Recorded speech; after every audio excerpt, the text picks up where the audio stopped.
तो चलिए आज बात करते हैं एक बहुत बड़े सौदे की। एक ऐसा सौदा जो दुनिया की दो सबसे बड़ी अर्थव्यवस्थाओं भारत और यूरोपीय संघ को और भी करीब ला रहा है। और ये सिर्फ एक मामूली समझौता नहीं है, बल्कि ये भविष्य के व्यापार की एक बिल्कुल नई कहानी लिख रहा है। अब जरा इस नंबर पर गौर कीजिए, 120 बिलियन यूरो। जी हाँ, 120 बिलियन यूरो। ये 2024 में भारत और ईयू के बीच का ट्रेड था। और मजे की बात यह है कि ये सब इस नए अग्रीमेंट के बिना हुआ है। तो जरा सोचिए, जब ये डील लागू हो जाएगी तो क्या होगा।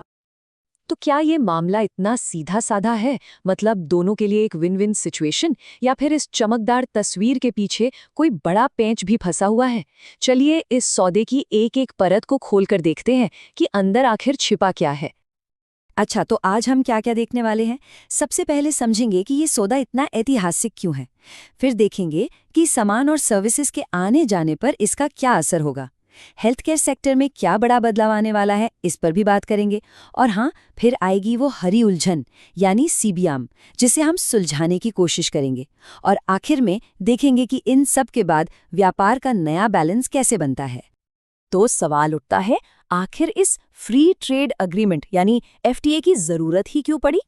देखिए, आसान भाषा में कहें तो इसका मकसद है दोनों बाजारों को एक दूसरे के और करीब लाना, ट्रेड को बूस्ट करना और इन्वेस्टमेंट को दावत देना। मतलब एक ऐसा मजबूत ढांचा तैयार करना जो आने वाले कई सालों तक हमारे आर्थिक रिश्तों की नींव का काम करे। तो चलिए सबसे पहले बात करते हैं उस चीज की जिस पर सबसे ज्यादा असर पड़ेगा, यानी सामान का व्यापार। देखते हैं कि यहाँ क्या बदलने वाला है। देखिए, ये डील दोनों तरफ के लिए एक बड़ी जीत है। एक तरफ टैरिफ कम होने से ईयू को अपने एग्री फूड और ऑटोमोबाइल्स जैसे सेक्टर्स में फायदा मिलेगा, तो वहीं दूसरी तरफ भारत के टेक्सटाइल, फुटवेयर और केमिकल इंडस्ट्री के लिए यूरोप के दरवाजे और भी चौड़े हो जाएंगे। चलिए कुछ मजेदार उदाहरण देखते हैं, जैसे यूरोपियन वाइन, जिस पर अभी 150% का भारी भरकम टैरिफ लगता है, वो घटकर सिर्फ 30% रह जाएगा। और हमारे टेक्सटाइल और कपड़ों पर लगने वाला 12% तक का शुल्क तो तुरंत ही खत्म हो जाएगा। इससे हमारे प्रोडक्ट्स यूरोप में और भी सस्ते और कंपेटिटिव हो जाएंगे। और हाँ, यूरोपियन कारों पर जो हाई टैरिफ हैं, वो भी अगले 5 से 10 साल में धीरे धीरे हट जाएंगे।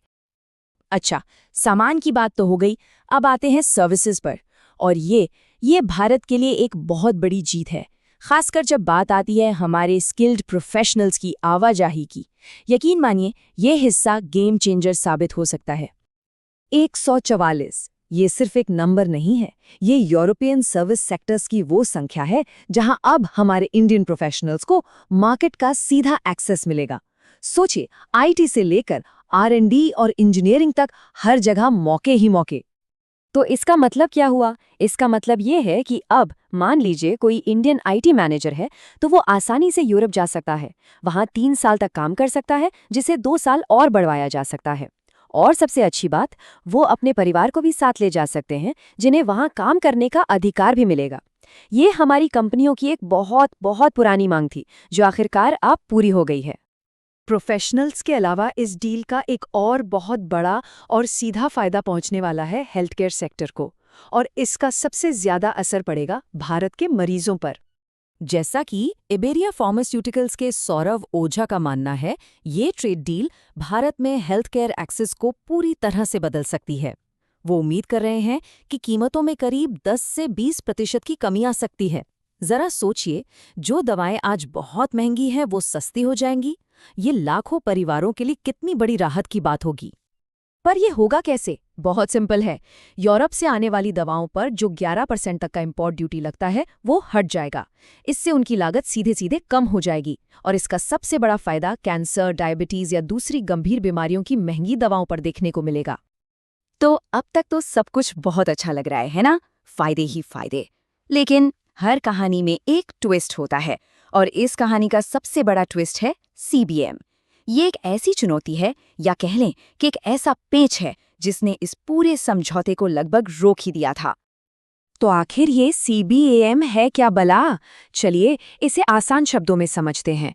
इसे आप एक तरह का ग्रीन टैक्स या कार्बन बॉर्डर टैक्स मान सकते हैं।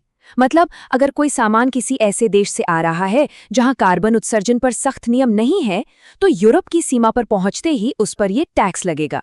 ईयू का मकसद ये है कि कंपनियां सिर्फ सस्ते और कमजोर पर्यावरण नियमों का फायदा उठाने के लिए अपना प्रोडक्शन कहीं और शिफ्ट ना कर दें। और ये सीबैम एक झटके में नहीं आ रहा, इसे धीरे धीरे लागू किया जा रहा है।